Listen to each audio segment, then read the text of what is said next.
ताज्या बातम्यांसाठी महान करेला सबस्क्राइब करा आणि बेल आयकॉनला क्लिक करा। शेतकऱ्यांच्या विविध मागण्यांसाठी ईश्वरपूर तहसील कार्यालयावर धडक मोर्चा।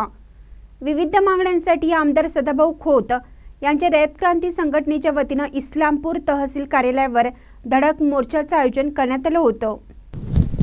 देशी गायी आमच्यासाठी गोमाता आहेत। संकरित जनावरे जसे की जर्सी गायी, म्हैशी, जर्सी बैल गोहत्या बंदी कायद्यातून वगळावीत।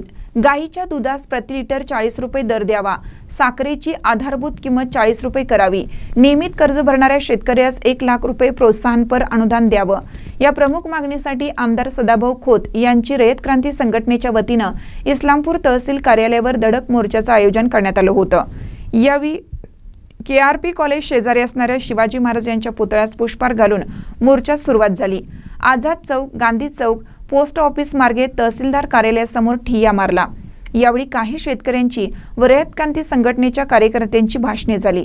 यावेळी हजारो शेतकरी वर्ग उपस्थित होता।